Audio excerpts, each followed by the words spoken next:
কে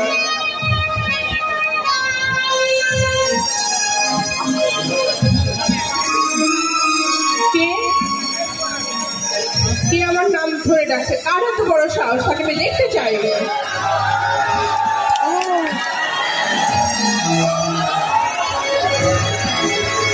তুই তুই এখানে কি চাস? তোমাকে নিয়ে যেতে এসেছি রানী। কেন? তোমাকে ভালোবাসি তার জন্য। তুই জানিস না আজ রাতে আমার বিয়ে? জানি তো রানী, জানি বলে এসেছি। তুমি দেখো, তোমার এই হাতে পাওয়া প্রজাপতি আঁকার চিঠিটা পাওয়ার সাথে সাথে আমি দৌড়ে ছুটে চলে এসেছি। চলো রানী, এখান থেকে তোমাকে নিয়ে আমি অনেক দূরে পালিয়ে যাবো, যেখানে তোমার বাবার মতো চৌধুরী থাকবে না, তোমার মামাদের মতো সদাগর থাকবে না। সেখানে তুমি আর আমি, আর আমাদের ছোট্ট একটা সংসার, আর